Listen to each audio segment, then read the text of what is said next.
ഗ്രഹതാര സഞ്ചയമായ സൗരയൂഥത്തിന്റെ കേന്ദ്രമാണ് സൂര്യൻ എന്ന നക്ഷത്രം. 13,92,684 സൂര്യന്റെ വ്യാസം. എന്നാൽ ഭൂമിയേക്കാൾ 150 മടങ്ങ് വ്യാസം കൂടുതലെന്നർത്ഥം. സൗരപിണ്ഡത്തിന്റെ 3/4 ഹൈഡ്രജൻ ആണ്. Helium, neon, nitrogen, carbon, oxygen എന്നിവയാണ് ബാക്കി. Hydrogen, helium, neon, nitrogen, silicon, magnesium എന്നിങ്ങനെ ഒക്കെ ചേർന്നതാണ് സൂര്യന്റെ പ്രഭാമണ്ഡല നിർമ്മിതി. സൂര്യനിൽ നിന്ന് ഭൂമിയിലേക്കുള്ള ശരാശരി ദൂരമെന്നാൽ 14.96 കോടി കിലോമീറ്ററാണ്. കാമ്പ്, വികിരണ മേഖല, സംവഹന മേഖല, പ്രഭാമണ്ഡലം, വർണ്ണമണ്ഡലം എന്നിങ്ങനെ സൂര്യന്റെ ഘടനകളെ വേർതിരിച്ചിരിക്കുന്നു. 1959-നും 1968-നും ഇടയിൽ വിക്ഷേപിക്കപ്പെട്ട പയനീർ 5, 6, 7, 8, 9 എന്നീ പേടകങ്ങളാണ് സൂര്യനെ ആദ്യമായി നിരീക്ഷിച്ചത്. പയനീർ 9 1987 സൂര്യന്റെ സൗരക്കാറ്റിനെ കുറിച്ചും കാന്തിക ക്ഷേത്രത്തെ കുറിച്ചുമുള്ള വിവരങ്ങൾ ശേഖരിച്ചു. പിന്നീട് ഹീലിയോസ് എന്ന ബഹിരാകാശ പേടകം സൂര്യന്റെ സൗരക്കാറ്റിനെ കുറിച്ചും വർണ്ണമണ്ഡലത്തെ കുറിച്ചുമുള്ള വിവരങ്ങൾ ആണ് ശേഖരിച്ചത്. ഹീലിയോസ് 1, 2 എന്നീ ബഹിരാകാശ പേടകങ്ങൾ ബുധനെയും സൂര്യനെയും നിരീക്ഷിച്ചു.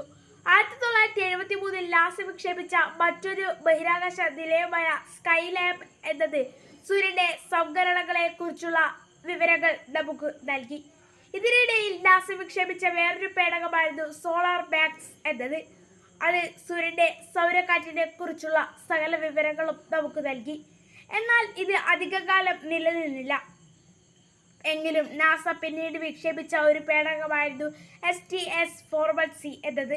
ഇത് 1984 സൂര്യന്റെ പരിക്രമണ പാതയിലെത്തി. 1991 ജപ്പാൻ വിക്ഷേപിച്ച യോങ്കോ എന്ന ബഹിരാകാശ പേടകം സൂര്യന്റെ സൗരജാലകളെ കുറിച്ചുള്ള സകല വിവരങ്ങളും നമുക്ക് നൽകി.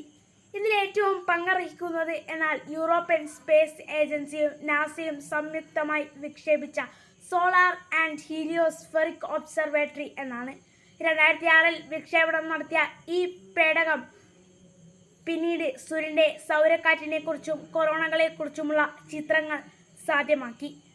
സൂര്യന്റെ നഗ്നനേത്രങ്ങൾ കൊണ്ട് കാണുന്നത് അതിന് ദോഷകരമാകും. ബൈനോക്കുലർ പോലുള്ള ഉപകരണങ്ങൾ ഉപയോഗിച്ച് സൂര്യനെ നിരീക്ഷിക്കുന്നത് സാധ്യമാണ്. ബുധൻ, ശുക്രൻ, ഭൂമി, ചൊവ്വ, വ്യാഴം, ശനി, യുറാനസ്, നെപ്റ്റ്യൂൺ എന്നീ ഗ്രഹങ്ങളും മറ്റ് ചിഹ്നഗ്രഹങ്ങളും പ്ലൂട്ടോ, ഈറിസ്, സീരിസ്, ഹിമോസ് എന്നീ കുള്ളൻ ഗ്രഹങ്ങളും സൂര്യനെ ഇന്നും വലം വയ്ക്കുന്നു. പ്രപഞ്ചത്തിന്റെ കേന്ദ്രമായതുകൊണ്ട് തന്നെ എല്ലാ മതങ്ങളും സൂര്യനിൽ വിശ്വസിക്കുന്നുണ്ട്.